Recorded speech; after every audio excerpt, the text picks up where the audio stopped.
Subscribe to Infidelity Tales Lab. Now, let's begin. The morning sun cast long shadows across the marble floors of Austin Irwin's home in suburban Portland. He stood in his study, reviewing footage from his latest project, a documentary about corporate fraud that had taken 8 months to complete. At 34, Austin had built a reputation as a filmmaker who didn't just tell stories. He excavated truth from layers of deception, earning him both accolades and enemies in equal measure. His phone buzzed. A text from Christy. "Don't forget, we leave for the lake house at 2 p.m. My family's already there setting up." Austin's jaw tightened. The lake house. 3 days with Christy's family, the Swartzes, in their sprawling vacation property in Central Oregon. He'd been married to Christy for 9 years, together for 11, and in all that time, he'd never fully understood the dynamic of her family. There was something performative about them, something that felt like a stage play where everyone knew their lines except him. He walked upstairs to his son Daniel's room. The 8-year-old sat on his bed, methodically packing his backpack with comic books and a flashlight. Austin noticed the boy's shoulders were hunched, his movements slow and reluctant. "Hey, champ, you excited about the trip?" Daniel didn't look up. "I guess." Austin sat beside him. "You don't sound excited." "What's wrong?" "Nothing." The word came out too quickly, too practiced. Austin had interviewed enough people to recognize a rehearsed response. Before he could press further, Christy appeared in the doorway. At 32, she remained striking. Auburn hair, sharp features, designer clothes even for a casual family trip. But lately, Austin noticed she seemed distant, especially when it came to Daniel. "Austin, can you help me load the SUV? We need to leave in an hour." She didn't wait for an answer, already turning away. In the garage, as Austin hefted suitcases into the trunk, Christy's phone rang. He heard her voice shift into that particular tone she used with her family. Lighter, more animated, almost girlish. "Yes, Mom, we're almost ready." "No, Austin's being cooperative today." I know. We'll be there soon." Cooperative. The word stung more than it should have. When had their marriage become about his cooperation rather than partnership? 40 minutes later, they were in the car heading to Portland International Airport. The plan was convoluted. Fly to Redmond, rent a car, drive to the lake house. Christy's father, Randolph Swartz, had insisted on this route because it was tradition, though Austin suspected it was really about Randolph's need to control every detail of family gatherings. Daniel sat in the back, quiet, his comic book unopened on his lap. In the rearview mirror, Austin watched his son stare out the window with an expression that seemed far too old for 8 years. They met the Swartz family early in Austin and Christy's relationship. Randolph was a retired insurance executive, wealthy and domineering. Kathy, Christy's mother, was all Southern charm on the surface, sweet tea and compliments. But Austin had learned to recognize the subtle put-downs, the way she made people feel small while smiling. Christy's brother Eric was 35, unmarried, and worked in his father's former company doing something with regional management. He had Randolph's arrogance without the accomplishments to back it up. Then there was Deb, Christy's younger sister, married to John McCarty, a real estate agent who laughed too loud at Randolph's jokes. At the airport, they checked their bags and moved through security. Daniel walked between Austin and Christy, his small hand gripping his father's with unusual intensity. Austin squeezed back reassuringly. They reached the gate with 20 minutes to spare. Christy immediately started texting her family, coordinating arrival times. Austin bought Daniel a snack from a nearby kiosk, and they sat in the uncomfortable airport chairs, waiting. That's what happened. Christy stood to use the restroom, her phone in hand, already talking to her mother. The moment she was out of earshot, Daniel tugged on Austin's sleeve. His son's eyes were wide, glassy with unshed tears. "Dad," the word was barely a whisper. "Please don't leave me alone with them again." Austin felt his world tilt. He immediately knelt down, bringing himself to Daniel's eye level, blocking them from the view of other passengers. "Why, son? What happened when you were alone with them?" Daniel's lower lip trembled. "Last time, at Grandpa Randolph's birthday, you and Mom went to that dinner, remember? You left me there overnight." Austin remembered. 2 months ago, Christy had insisted they needed an adult evening, with her family, that Daniel would be fine with his grandparents and uncle. He'd been reluctant, but agreed. Uncle Eric said if I told anyone, he'd make sure you and Mom sent me away forever. Daniel's voice cracked. He locked me in the basement storage room for hours because I spilled juice on the carpet. It was dark, Dad. So dark. And cold. Grandpa Randolph knew. He told Uncle Eric to teach me discipline. And Aunt Deb was there. She just laughed and said I needed to toughen up. Austin's blood turned to ice. What else, Daniel? Tell me everything. The story came out in fragments. The games Eric played, making Daniel stand in stress positions for extended periods, withholding food as punishment for minor infractions, verbal abuse disguised as jokes. Kathy's participation through her dismissive boys will be boys attitude. John McCarty filming some of it on his phone, calling it memories. And Christy, his wife, who Daniel said, knew something was wrong but told me not to be dramatic when I tried to tell her. Austin's hands shook as he held his son. Every instinct screamed at him to act, but years of investigative work had taught him that rage without strategy was useless. He needed to be smart, methodical. Has this happened other times? Daniel nodded. Whenever you're not around. They're nice when you're there, but when it's just them. Austin pulled his son into an embrace, his mind already racing through implications, evidence, next steps. Over Daniel's shoulder, he saw Christy returning, her phone still pressed to her ear, laughing at something her mother said. He made his decision. Standing up, still holding Daniel's hand, Austin walked to the gate counter. The airline representative looked up with a professional smile. I need to cancel 3 seats on the flight to Redmond. Family emergency. The representative's smile faded. Sir, the flight boards in 15 minutes. There will be significant fees. I don't care about fees. Cancel the tickets. Behind him, Christy's voice rose. Austin, what are you doing? He turned to face her, his expression carved from stone. We're not going. What? Don't be ridiculous. We're not going. Each word was deliberate, final. Other passengers were starting to stare, but Austin didn't care. Christy's face flushed. This is insane. My family is waiting. They've prepared everything. She grabbed his arm. Austin, whatever this is about, we can discuss it on the plane. He pulled his arm free, his voice low and controlled. Daniel just told me what your family did to him. What they've been doing. For just a second, less than a heartbeat, something flickered across Christy's face. Not surprise. Not confusion. Recognition. Guilt. She'd known. Maybe not everything, but enough. I don't know what he told you, but he has an active imagination. Don't. The single word cut through her deflection. Don't you dare gaslight our son right now. Christy's mouth opened and closed. Then her expression hardened into something Austin hadn't seen before. Cold. Calculating. You're overreacting.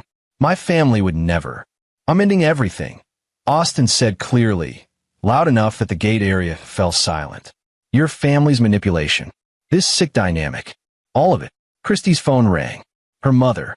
She answered it, turning away slightly. Mom? There's a problem. No, Austin is being difficult. I don't know, he's making a scene. Austin felt Daniel press against his leg, seeking protection. He rested his hand on his son's shoulder. Christy ended the call, her eyes bright with angry tears. Fine, fine, Daniel, and I will go without you if you want to be childish about this. No. Austin's voice was quiet but absolute.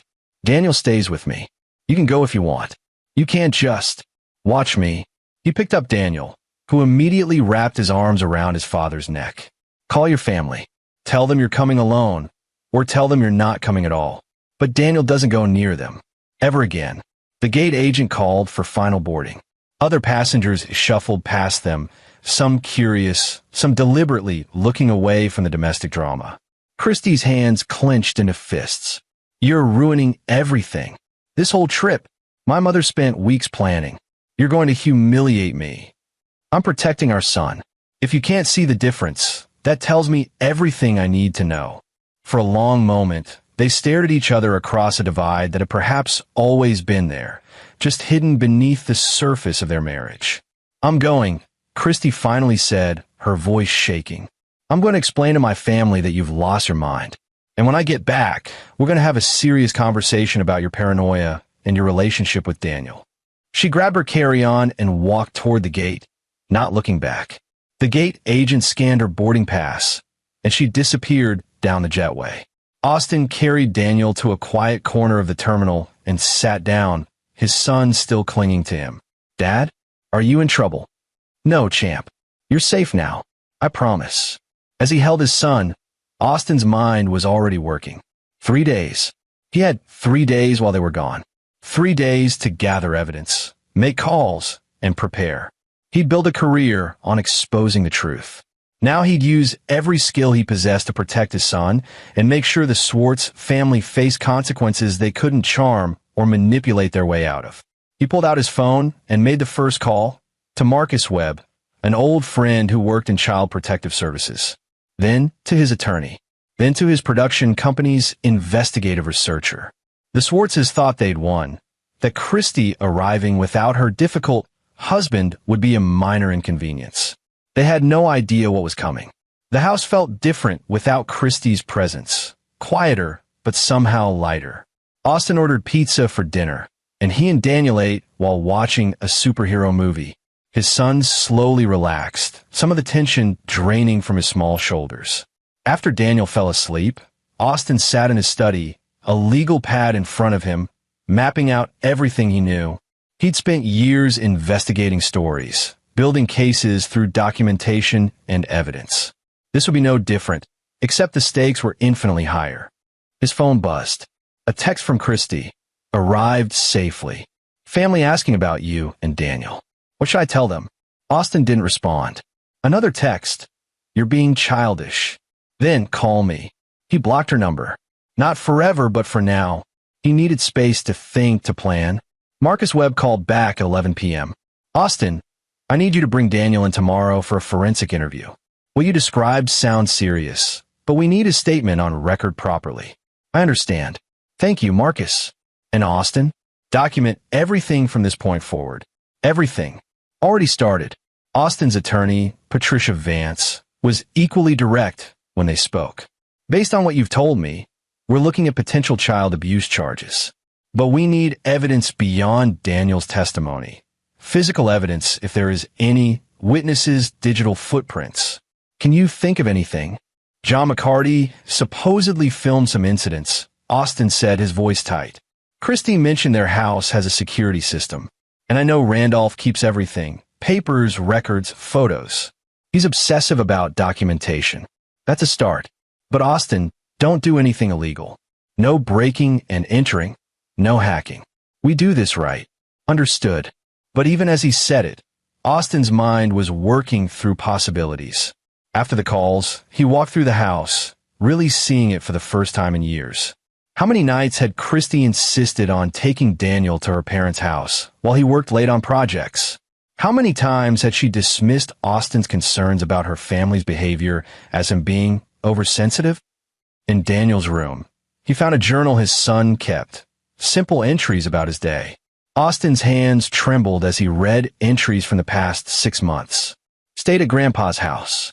Uncle Eric said I cry too much. He made me stand in the corner for 2 hours. Aunt Deb said I'm getting fat. She took my dinner away. I was so hungry. Grandma Kathy told me Dad doesn't really love me because he works too much. She said if I was a better boy, Dad would pay more attention to me." The manipulation went deeper than Austin had realized. They weren't just abusing Daniel physically. They were poisoning his mind against his own father. Austin photographed every page, his jaw clenched so tight it ached. At midnight, he started making a list of everyone who might have witnessed something. Neighbors of the Swartz house, housekeepers, delivery people, other family friends. In his years of investigative journalism, he'd learned that abusers were rarely as careful as they thought. Someone always saw something. His laptop open, Austin began researching Oregon's laws on child abuse, custody, mandatory reporting, and something else, grandparent rights. He needed to know every legal angle, every possible way the Swartzes might try to maintain access to Daniel. He found something interesting in his research. Oregon had strict laws about recording conversations. One-party consent. That meant if Daniel wore a wire during future interactions. Not that Austin would allow future interactions, but hypothetically, anything recorded would be admissible. But there was another option forming in his mind, one that used his skills as a documentary filmmaker. Austin had built his reputation on investigative documentaries that exposed wrongdoing. His last film had helped bring down a corrupt politician. The one before that had revealed dangerous practices in a pharmaceutical company. He knew how to build a narrative, how to gather evidence, and how to present it in a way that was undeniable. What if he treated this like a documentary? What if he gathered everything, testimonies, evidence, records, and built an airtight case not just for legal purposes, but for the court of public opinion? The Swartz family cared deeply about their reputation. Randolph sat on the board of 2 local charities. Kathy was active in the country club and church. Eric held a management position at a respected company. Deb and John moved in upscale real estate circles. Public exposure would destroy them in ways even jail time might not. Austin opened a new folder on his computer, Project Daniel. He'd use the next 3 days not just to gather evidence for authorities, but to build something comprehensive. Something that would ensure the Swartzes face consequences on every front. Legal, social, professional. He started with phone calls to colleagues in Portland's media landscape. Carefully worded questions about the Swartz family businesses, their social circles, their vulnerabilities. Austin had learned long ago that everyone had secrets. The trick was knowing where to look. By 3 a.m., he had 10 pages of notes and a growing picture of the Swartz family's empire. Randolph's insurance company had been involved in several lawsuits over denied claims. Nothing proven, but smoke often meant fire. Eric had a reputation at work for being difficult and confrontational. Kathy's charity work was mostly photo opportunities with minimal actual contribution. John's real estate business had some questionable deals in its history. None of it was directly related to Daniel's abuse, but it painted a picture of a family that valued appearance over substance, that believed rules didn't apply to them. Austin checked his phone. No new messages from Christy since he'd blocked her. He wondered what she'd told her family. Probably that he was being irrational, controlling, paranoid. Let them think that. Let them relax at their lake house, secure in their belief that they'd gotten away with everything. They had no idea that every hour they spent away was another hour Austin had to prepare. He finally went to bed at 4 a.m., but sleep didn't come easily. His mind kept replaying Daniel's words at the airport. Please don't leave me alone with him again. Austin had failed his son by not seeing it sooner. He wouldn't fail him again. When morning came, Austin woke Daniel gently. Hey, champ, we're going to meet someone today. A friend of mine named Marcus. He's going to ask you some questions about what happened with Uncle Eric and the others. Is that okay? Daniel nodded, fear flickering in his eyes. Will I get in trouble? No, buddy. You're not in trouble. You did nothing wrong. Marcus helps kids who've been hurt. He's one of the good guys. The forensic interview at Child Protective Services took 3 hours. Austin watched through one-way glass as Marcus, a gentleman in his 50s with extensive experience in child abuse cases, carefully drew out Daniel's story. The details were worse than Austin had initially understood. Eric had been the primary abuser, but Randolph had participated, calling it making a man out of him. Kathy had witnessed incidents and dismissed them. Deb had actively mocked Daniel during episodes. John had filmed at least 4 separate incidents on his phone, supposedly for the family's private amusement. And Christy? Daniel described how his mother had seen him crying after one incident, had heard him try to explain, and had told him he was being dramatic and needed to respect his elders. She'd known. Maybe not the full extent, but she'd known enough and had chosen her family of origin over her son's safety. When the interview concluded, Marcus joined Austin in a private office. This is significant, Marcus said quietly. We're initiating an investigation. I'll need to contact the family, interview them separately. Based on Daniel's testimony and the physical evidence, he has scars consistent with his descriptions. We have grounds for potential charges. How long will it take? These investigations can take months. But in the meantime, I'm recommending an emergency protective order. No contact between Daniel and any of the Swartz family members pending the investigation's outcome. What about Christy? Marcus's expression was sympathetic but firm. That's more complicated. She's his mother. Unless we can prove she was directly complicit rather than negligent. But Austin, given what Daniel said about her dismissing his concerns, I'd recommend supervised visitation at minimum. Austin felt a crushing weight settle on his chest. His marriage was over. He'd known at the moment Daniel spoke at the airport, but hearing it confirmed in legal terms made it real. I need you to do something for me, Austin said. Don't contact the family yet. Wait until they return from their trip. Marcus frowned. Austin, we have protocols. I know, but they're at a remote lake house for 2 more days. Daniel is safe with me. Starting the investigation now just gives them time to coordinate stories, destroy evidence. Wait until they're back. Catch them off guard. What are you planning? Nothing illegal. I promise. But I need time to gather my own evidence. You're building a legal case. I'm building something else. Marcus studied him for a long moment. 48 hours. That's all I can give you. After that, I have to move forward regardless. 48 hours is all I need. That afternoon, Austin made more calls. He contacted a private investigator named Sarah Chun, someone he'd worked with on previous documentary projects. He explained the situation, holding nothing back. I need everything on the Swartz family, Austin said. Financial records, employment history, social media, property records. Anything that might reveal a pattern of behavior or give us leverage. Sarah was quiet for a moment. Austin, I've known you for 6 years. I've never heard you like this. My son was tortured by these people, and my wife let it happen. Give me 24 hours. I'll get you everything I can legally obtain. Next, Austin reached out to his production company's tech specialist, a woman named Lila Ortiz who handled digital forensics for their investigations. Lila, I need you to scrub all digital traces of the Swartz family's online presence. Social media, photo sharing, cloud storage, anything publicly accessible. I'm looking for patterns, evidence of their true character. What exactly am I looking for? Anything that shows who they really are when they think no one important is watching. By evening, Austin had a team assembled. Marcus at CPS, Patricia as his attorney, Sarah the investigator, and Lila on digital forensics. It was the same kind of team he'd assemble for a major documentary project, except this time the subject was personal. Daniel spent the day with Austin's younger sister, Melissa, who'd driven in from Eugene after Austin's panic call. She was a pediatric nurse, warm and protective, and Daniel adored her. Austin trusted her completely. That night, Austin began writing. Not a documentary script, but a detailed timeline of everything he knew, everything Daniel had reported, every red flag he'd missed over the years. He needed it organized, clear, irrefutable. His phone rang. An unknown number. He answered. Mr. Irwin? This is Randolph Swartz. The voice was commanding, used to obedience. Christy tells me there's been some sort of misunderstanding. Austin's hand tightened on the phone. There's no misunderstanding. I think there is. Christy said you made quite a scene at the airport over nothing. Now, I understand you work in a creative field, and emotions can run high, but did you lock my son in a basement storage room? Silence. Then, I have no idea what you're talking about.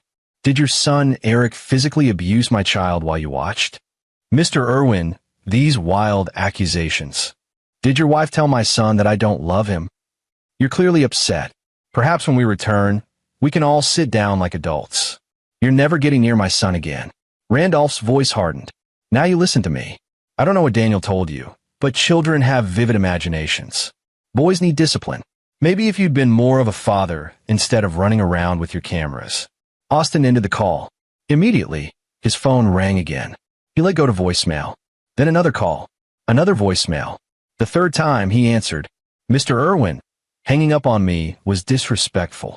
Randolph's voice carried barely contained fury. I've been patient with you over the years, accepted you into this family despite your unsuitability. But I will not tolerate you poisoning my grandson against his family. His family? He's my son. He's a Swartz on his mother's side. That means something. We have standards, expectations. Christy has been too soft on him, and you've been absent. Eric was simply providing the guidance the boy needs. The admission hung in the air. Randolph didn't even realize he'd just confirmed everything. This conversation is being recorded, Austin said. It wasn't true, but Randolph didn't know that. And it will be provided to Child Protective Services along with everything else. You're threatening me? I'm protecting my son. There's a difference. Austin ended the call and immediately documented the conversation. Time, date, content, tone. Then he blocked that number too. An hour later, a text from an unknown number. Probably Kathy using someone else's phone. We're praying for you, Austin. The devil can't stand a strong family. Don't let him win. The manipulation was so blatant, it would have been funny if it wasn't about his son's safety. Austin blocked that number as well. That night, Sarah Chun sent her preliminary report. It was extensive. Randolph Swartz had a history of complaints during his time as an insurance executive, aggressive denial of legitimate claims, hostile work environment allegations that had been quietly settled. Eric had been fired from 2 previous jobs, officially for poor cultural fit, but Sarah had found unofficial reports of verbal abuse toward subordinates. John McCarty's real estate business had several complaints filed with the state licensing board about pressure tactics and misrepresentation. And Christy? Sarah had found something Austin hadn't known. 3 years ago, a family friend had contacted Child Services about concerns regarding Daniel. The report had been closed after Christy provided a statement calling the friend vindictive and claiming the concerns were fabricated. The friend had moved out of state shortly after. Someone had tried to help Daniel before. Christy had shut it down. Austin felt sick. How many warning signs had he missed? How many times had he chalked up his discomfort with the Swartz family to cultural differences or his own bias? Lila's digital forensics report came in at midnight.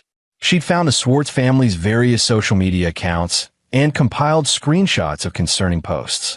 Kathy had shared an article about how modern parents coddle children too much. Eric had posted a photo of himself at a shooting range with the caption, "Teaching respect the old-fashioned way." John's Instagram showed pictures from the infamous visit where Daniel had been locked in the basement. Images of the adults drinking wine and laughing while Daniel was nowhere to be seen. Most damning, Lila had found a private Facebook group Kathy and Deb were part of called Traditional Family Values, where members shared posts about tough love, parenting that bordered on advocating abuse. Deb had posted, "Sometimes you have to break a child's will to build their character." It was all circumstantial, but together it painted a picture of a family with a deeply toxic philosophy toward child rearing. Austin compiled everything into a master document. Tomorrow was day 2 of 3. The Swartzes would return the day after. He needed to be ready, but there was one more thing he needed to do. He drove to the Swartz family house in the affluent West Hills neighborhood. It was dark, empty. He sat in his car across the street, studying it. This was where Daniel had suffered, where Eric had locked him in the basement, where Kathy had poisoned his mind against his own father. Austin pulled out his camera, an old habit. He'd always processed difficult things by filming them. He recorded the house, the neighborhood, speaking his thoughts aloud. This is 2847 Skyline Boulevard. From the outside, it looks like the American dream. 4 bedrooms, manicured lawn, 2 luxury cars in the driveway. The Swartz family has lived here for 15 years. They're respected in the community. They attend First Presbyterian Church. They donate to local charities.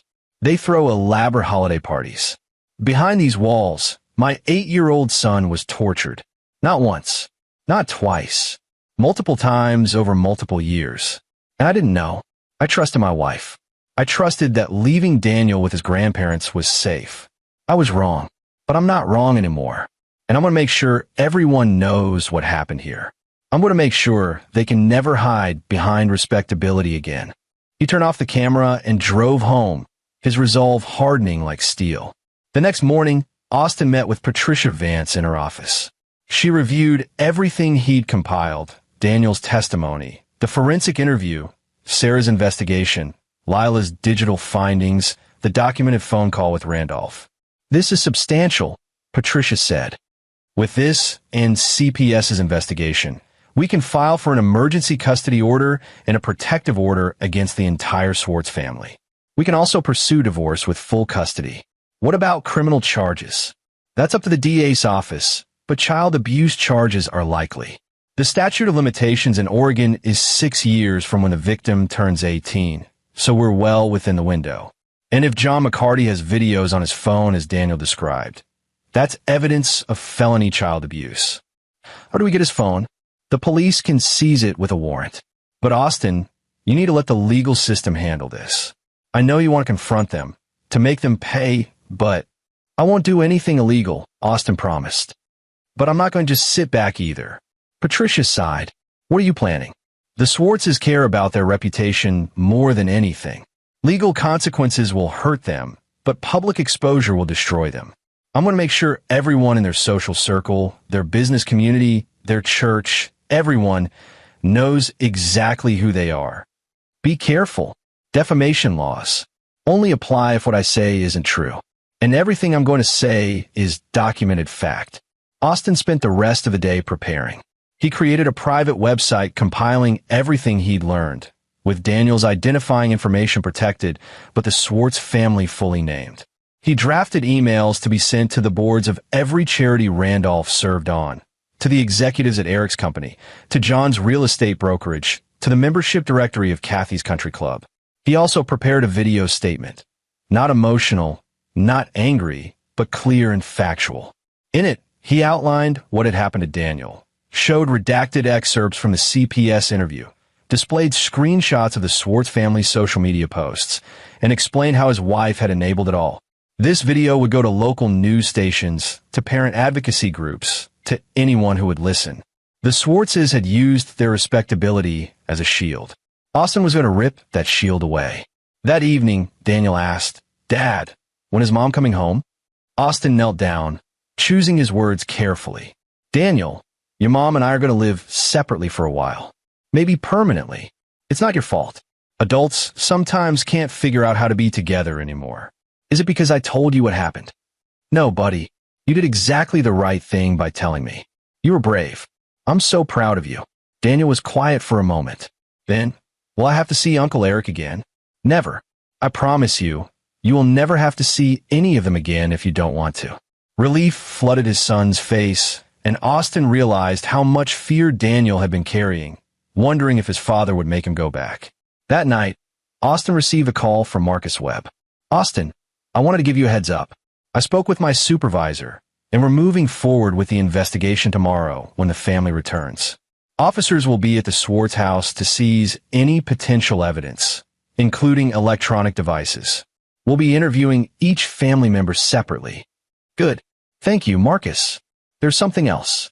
Based on the evidence you've provided in Daniel's testimony, the DA's office is interested in pressing charges. This is serious, Austin. Eric could face multiple felony counts. The others could face charges as accomplices or for failure to report. They deserve it. I agree. But I need you to prepare yourself and Daniel for what's coming. This will be public. There will be a trial. Daniel might have to testify. He's strong enough, and I'll be with him." After the call, Austin stood at a study window, looking out at the quiet street. Tomorrow, the Swartz family would return from their trip, expecting to find Austin apologetic, ready to be convinced that he'd overreacted. Christy probably imagined they'd have a calm conversation where she'd explain away everything and things would return to normal. Instead, they'd return to find their world collapsing. Austin felt no guilt. They'd hurt his son. They'd manipulated and abused a child for years. Whatever consequences came next, they'd earned every single one. He made one final addition to his preparations, a folder labeled for Daniel, containing letters explaining everything, why Austin had made the choices he made, how much he loved him, how none of this was Daniel's fault. If anything happened, if the legal battle got ugly, if the Swartzes tried to turn Daniel against him, these letters would be there. Then Austin went to bed, his alarm set for 6 a.m. Tomorrow, the Swartzes would learn what happened when you hurt Austin Irwin's son. Tomorrow, their reckoning began. The notification came through at 2:37 p.m. The Swartz family's flight had landed in Portland. Austin stood in his study, surrounded by printed documents, backup drives, and his camera equipment. Everything was ready. Marcus Webb had officers positioned at the Swartz house. Patricia Vance was standing by with emergency custody paperwork. Sarah Chun had delivered her final investigative report an hour ago. Lila had called with one last crucial discovery. John McCarty's cloud storage account, which he'd carelessly left with default privacy settings, contained 4 videos of Daniel's discipline sessions. The footage was horrifying. 8-year-old Daniel being berated, forced to stand with arms outstretched for extended periods, locked in the dark basement while the adults laughed upstairs. In one video, Eric could be heard saying, "This is what happens to weak, pathetic little boys." Lila had already turned the evidence over to law enforcement, but she'd sent Austin copies. He watched them once. That was enough. The videos confirmed everything Daniel had said, and then some. At 3:15 p.m., Austin's phone buzzed. A text from an unknown number. "We're back in Portland. Traffic is terrible. Should be home by 4. Need to talk about your behavior. Christy." She'd borrowed someone's phone to text him. Austin didn't respond.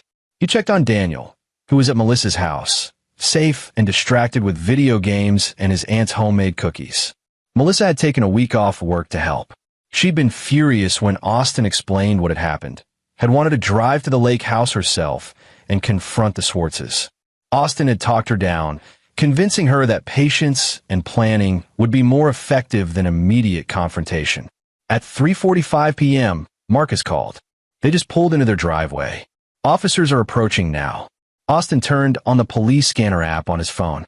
He could hear the officers' communications as they knocked on the Swartz family door, announced themselves, presented the warrant for electronic devices and any physical evidence related to child abuse. He imagined Randolph's face, the shock, the indignation.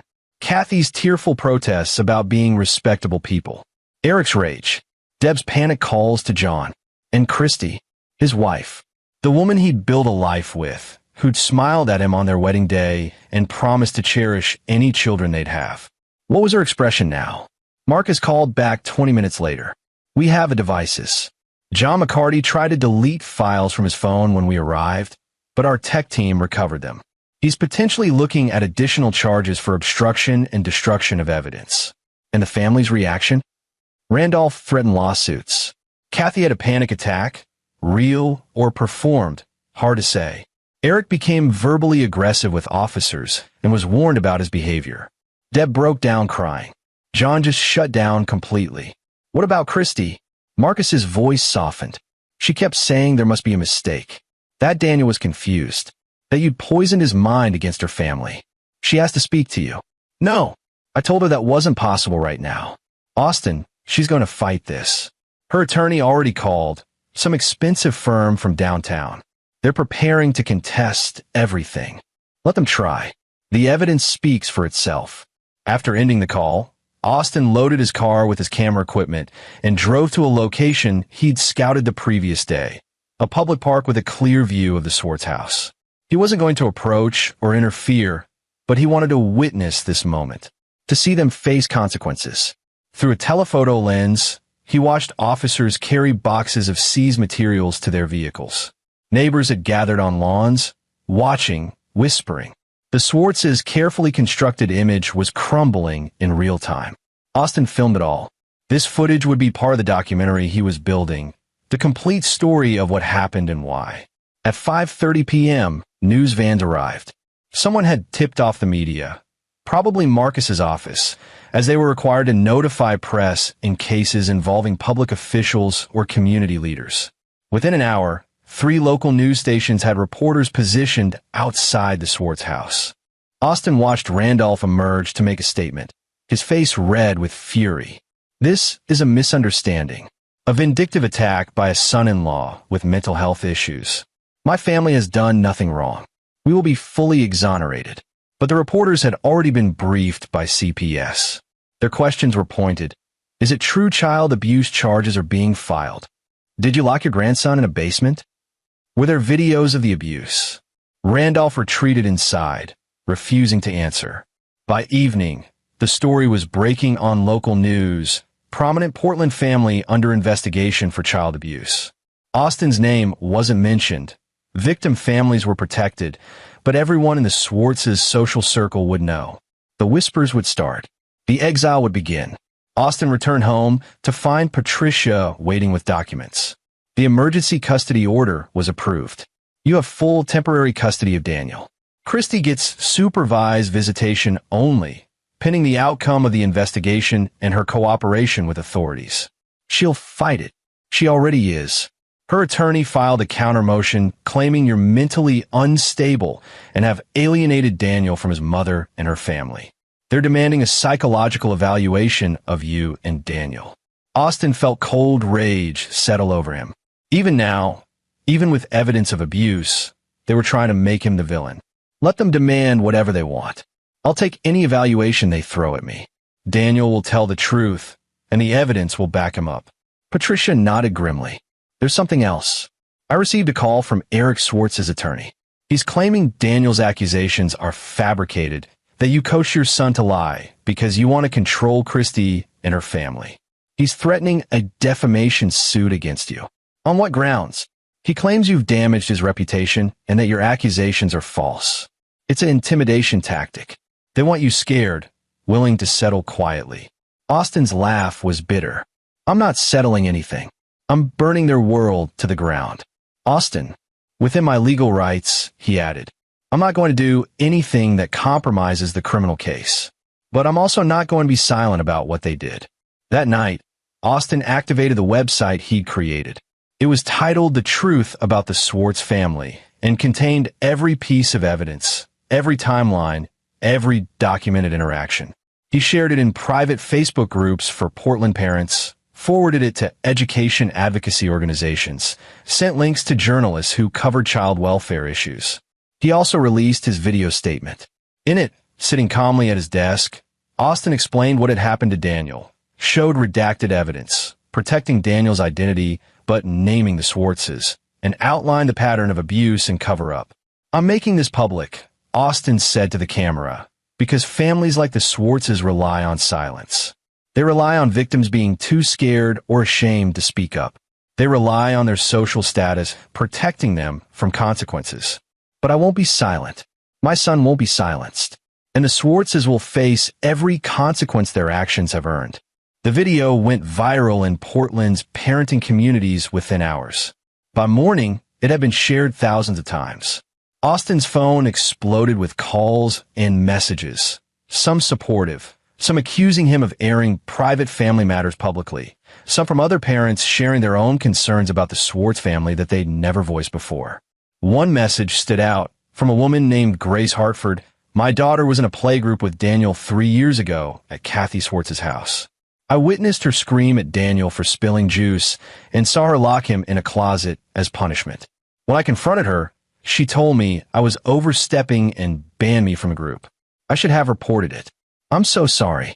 I'll testify to what I saw if it helps. Austin immediately forwarded the message to Marcus and Patricia. Another witness, another piece of evidence. The next day, news broke that Eric Schwartz had been arrested and charged with multiple counts of felony child abuse. John McCarty was charged as an accomplice and for possession of child abuse material, the videos. Randolph and Kathy were charged with failure to report child abuse and child endangerment. Deb faced similar charges. Christy wasn't charged criminally, but the CPS investigation confirmed she had been negligent at minimum, dismissing clear signs of abuse and failing to protect her child. The preliminary hearing was scheduled for 2 weeks out. In the meantime, Austin's documentary project consumed him. He interviewed child psychologists about the long-term effects of abuse. He spoke with legal experts about prosecution of family abuse cases. He compiled more evidence, more testimonies, building a comprehensive record. Daniel started therapy with a trauma specialist. Slowly, with support, he began to heal. The nightmares were frequent at first, but they gradually decreased. He stopped flinching when doors closed. He laughed more. One evening, Daniel asked, "Dad, why are you doing all this? The videos and the website and everything." Austin considered his answer carefully. Because what happened to you is wrong. And when wrong things happen, we have to speak up. We have to make sure the people who did wrong things can't hurt anyone else. But people are saying mean things about you. I saw Aunt Melissa's phone. They're calling you crazy and vindictive. Some people will always defend abusers, especially if those abusers are people they know and like.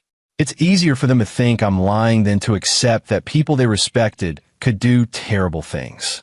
Are you scared? Of what? That you'll lose. That they'll make everyone believe them instead of us. Austin pulled his son close. I'm not scared of that, because we have the truth, and the truth is powerful. It might take time, but the truth always comes out. 3 days before the preliminary hearing, Austin received an unexpected visitor, Christy. She arrived at his door with her attorney, a sharp-eyed woman named Rebecca Morrison. Patricia was already there, having anticipated this visit. "We need to talk," Christy said.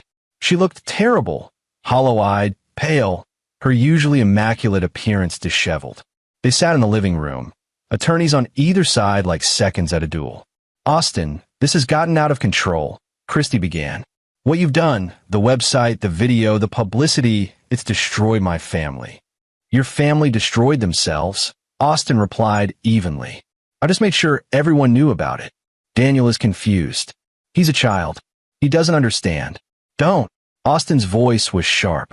"Don't you dare suggest our son is confused. He told the truth.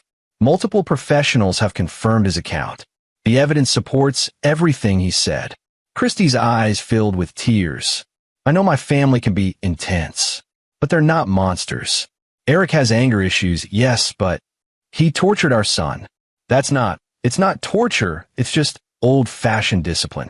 My father was raised the same way, and he turned out fine." Austin stared at his wife, seeing her clearly perhaps for the first time. She genuinely believed what she was saying. Years of normalization, of minimizing, of defending her family's dysfunction had warped her perception of what was acceptable. "Your father," Austin said slowly, "locked our 8-year-old in a dark basement for spilling juice. Your brother called him weak and pathetic. Your mother told him, 'I don't love him.' Your sister mocked him while he cried. And your brother-in-law filmed it all for entertainment. That's not discipline, Christy. That's abuse. And you knew. You saw signs, you heard Daniel try to tell you, and you dismissed it because protecting your family's image was more important than protecting our son." Christy flinched as if struck. Rebecca Morrison interjected smoothly. "Mr. Irwin, my client is willing to make a proposal. If you take down the website and video, issue a public statement that you overreacted and agree to joint custody with counseling, she won't contest the divorce. You'll split assets 50-50, and the Swartz family won't pursue defamation claims against you." Austin looked at Patricia, who shook her head fractionally. "No," Austin said. "Austin, please." Christy leaned forward. "I'm trying to find a middle ground here. I still love you. I know you love me. We can work through this. Family therapy, marriage counseling. You chose your family over our son's safety. There's no coming back from that. I didn't choose, I just didn't realize. You realized enough. You just didn't care enough to act." Christy's face crumpled. "I'm his mother. You can't just take him from me. I'm not taking him from you. You lost him when you failed to protect him. Supervised visitation is generous, considering." Rebecca Morrison's voice hardened. "Mr. Irwin, you should know that we're prepared to fight this in every venue. We'll paint you as an obsessed, vindictive man who manipulated his traumatized son into making false accusations. We'll argue that your public campaign is evidence of instability. We'll bring in experts who'll testify that your behavior is damaging to Daniel's recovery." Austin met her gaze calmly. "Do it. Bring in your experts. Let them review all the evidence, the videos, the testimonies, the medical reports, Daniel's journal entries. Let a jury see what the Swartz family really is. You're willing to put your son through that? Public testimony? Cross-examination? I'm willing to do whatever it takes to keep him safe and to ensure the people who hurt him face consequences." The meeting ended shortly after, with Christy leaving in tears and Rebecca Morrison warning Austin that he was making a mistake. Patricia waited until they'd left before speaking. They're scared. That offer was desperation. They know the criminal case is solid, and they know the public narrative has turned against them. Good. Let them be scared. The preliminary hearing arrived. Austin sat in the courtroom gallery, watching as the Swartz family faced the judge. They'd all hired separate attorneys, a sign of fracturing loyalty within the family. The evidence was presented, Daniel's testimony, The recovered videos from John's phone, statement from Marcus Webb and other CPS investigators, medical examinations, psychiatric evaluations. Eric's attorney tried to argue that the videos showed parental discipline within cultural norms, which backfired spectacularly when the judge watched them and recoiled visibly. Cultural norms? Judge Patricia Morrison said icily, "I see a child being psychologically and physically abused while adults laugh. If that's your client's culture, Mr. Reynolds, then your client's culture is criminal." By the end of the hearing, all charges were bound over for trial. Bail was set high for Eric, $100,000, which Randolph paid, though the family was barely speaking to each other by that point. Kathy had blamed Eric for being too aggressive. Eric had blamed John for being stupid enough to film things. Deb was blaming everyone. The family was imploding. Christie's supervised visitation with Daniel began that week. Austin arranged for the sessions to take place at a neutral facility with a counselor present. The first visit lasted 15 minutes before Daniel asked to leave. Christie had tried to convince him that Daddy was confused and that Grandpa and Uncle Eric loved him very much and would never hurt him. Daniel had looked her in the eye and said, "You're lying. Just like you lied when I told you I was scared." Christie had broken down, and the session ended. Subsequent visits went slightly better, with Christie following the counselor's instructions to avoid discussing the case and focus on neutral topics. But the relationship was damaged, perhaps beyond repair. Austin's documentary was taking final shape. He titled it "The Truth About Daniel: A Father's Fight Against Family Abuse." It was 90 minutes long, meticulously researched, emotionally devastating, and absolutely factual. He screened it privately for several advocacy organizations who were unanimous in their support. One organization, Safe Childhood, wanted to use it as an educational tool for recognizing and reporting family abuse. "This is powerful," the director told Austin. "It's not just Daniel's story. It's the story of how abuse hides in plain sight, protected by respectability and family loyalty." Austin gave them permission to use it. The Swartz family's world continued to crumble. Randolph was asked to resign from both charity boards he served on. Eric was fired from his job, pending the outcome of legal proceedings, which everyone knew meant permanently. John's real estate brokerage dropped him after clients complained they didn't want to work with someone facing child abuse charges. Kathy was quietly disinvited from her country club events. Their social exile was complete. The trial was set for 4 months out. In the meantime, Austin focused on Daniel and on rebuilding their life together. They moved to a new house in a different neighborhood, somewhere without memories of Christie and the Swartz family. Daniel started a new school and, with therapy, began to truly heal. He made friends, joined the soccer team, started sleeping through the night again. One evening, as Austin tucked him in, Daniel said, "Dad, thank you for believing me. I'll always believe you, champ. Always. And thank you for making them stop. For making sure they can't hurt anyone else." Austin felt his throat tighten. "That's what fathers do. We protect our kids." "I know. And you're the best dad." After Daniel fell asleep, Austin sat in his study and opened his laptop. Tomorrow, he had a meeting with a national news network that wanted to interview him about the case. The story had grown beyond Portland.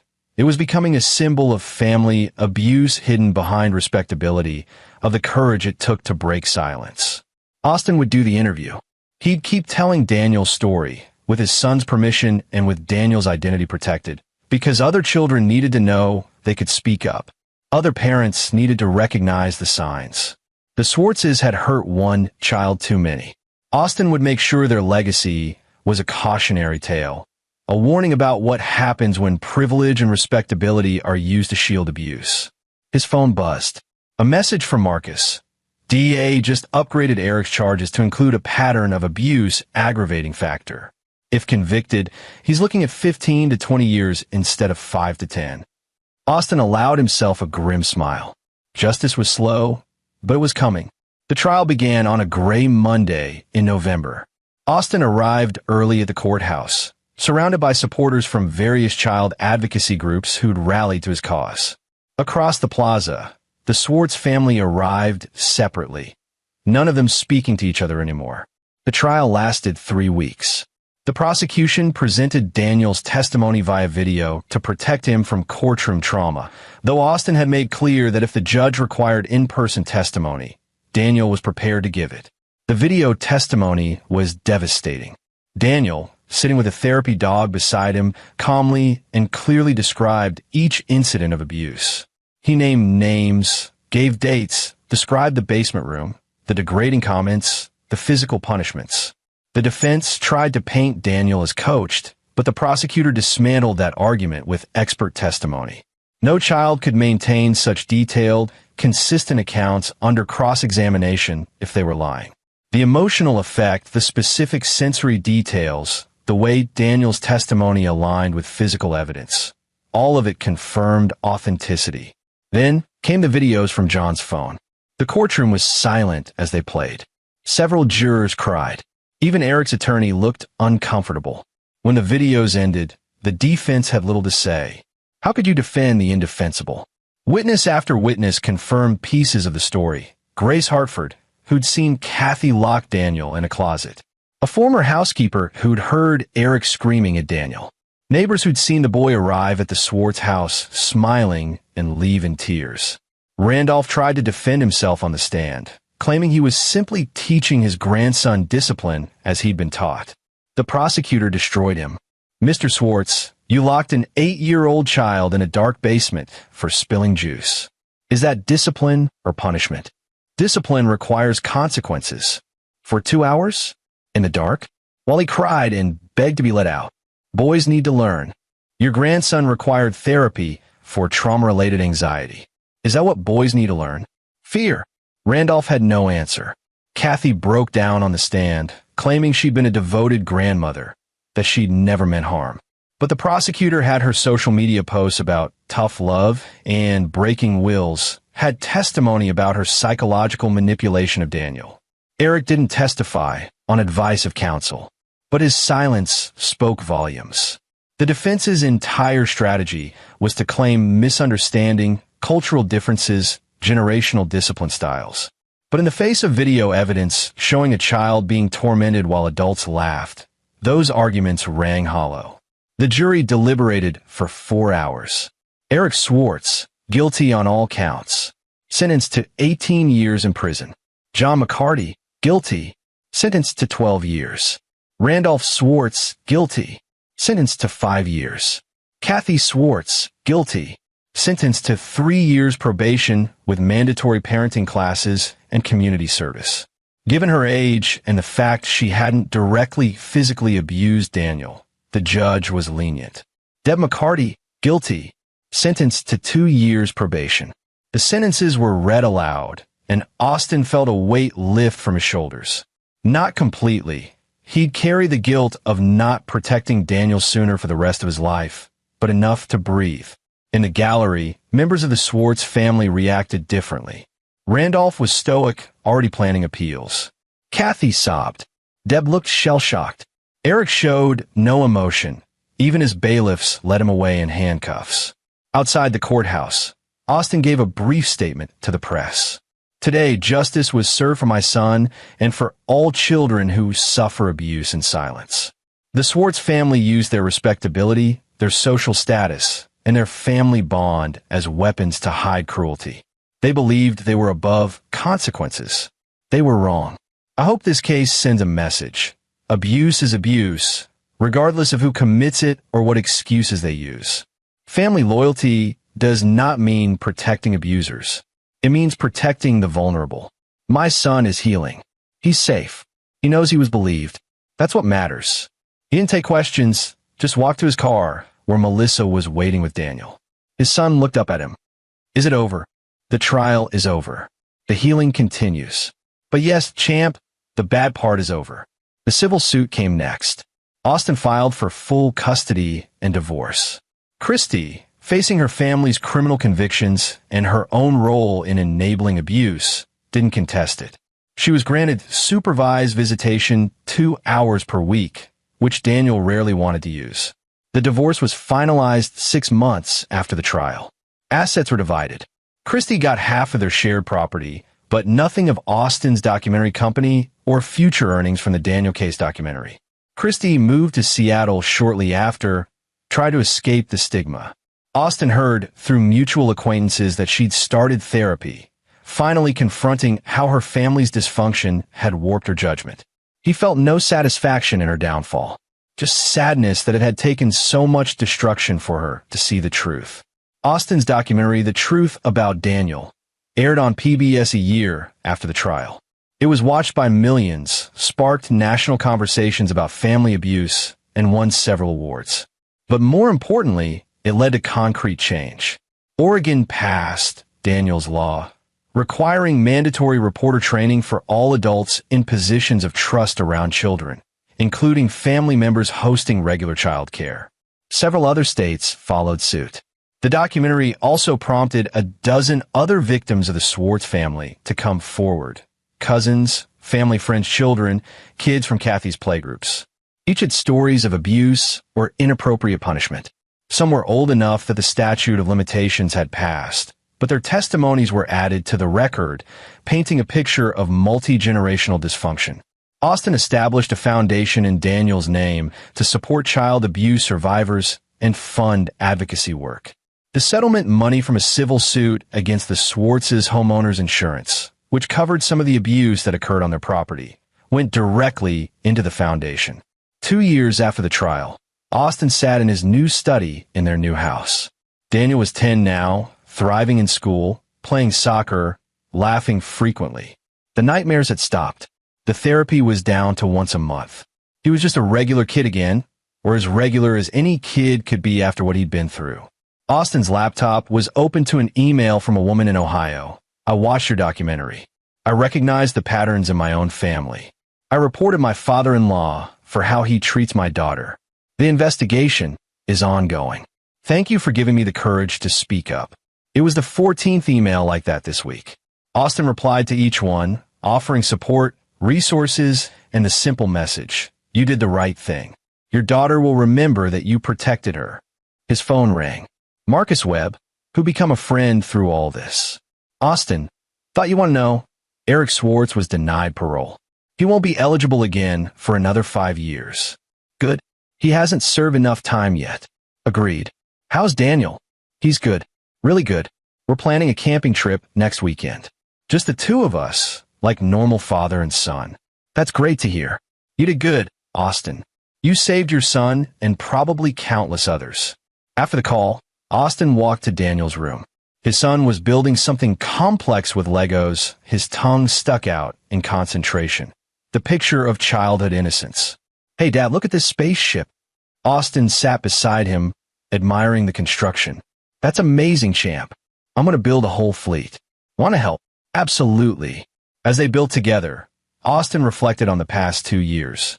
The pain, the battles, the public scrutiny, the destroyed marriage, the family torn apart. All of it had been worth it for this moment. For Daniel to be safe, happy, building Lego spaceships without fear. The Swartz family had tried to break his son. Instead, they'd broken themselves. Eric would spend the next decade behind bars, John the next 8 years. Randolph was serving his sentence in a minimum security facility, his health declining. Kathy had become a pariah in her former social circles, completing her probation in lonely isolation. Deb had moved across the country, trying to rebuild a life away from the scandal. And Christy, Austin had heard she was dating someone new, a therapist, ironically, working hard in her own recovery to understand how she'd failed Daniel so completely. Austin hoped she found peace. Despite everything, he didn't wish her ill. She'd been a victim of the Swartz family dysfunction too, raised in toxicity and taught to normalize it.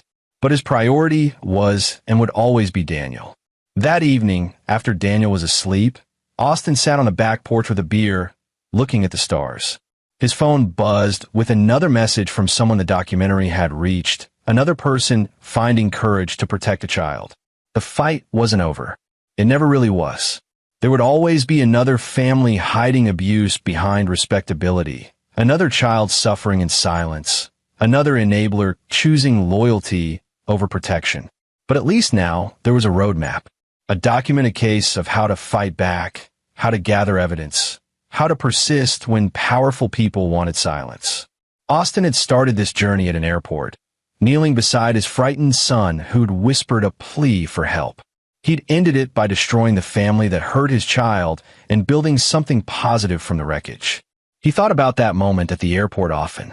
The terror he'd felt hearing Daniel's words, the rage that had followed, the cold determination that had carried him through everything after. If he could go back and do anything differently, he'd have listened sooner. He'd have recognized the signs. He'd have protected Daniel before any abuse occurred. But he couldn't change the past. He could only shape the future, his son's future, and the futures of other children who needed someone to believe them, to fight for them, to choose them over everything else. Austin took a long drink of his beer and smiled. He'd chosen Daniel, and he'd won. In the end, that was all that mattered. And there you have it. Another story comes to an end. What did you think? I'd love to hear your thoughts in the comments below.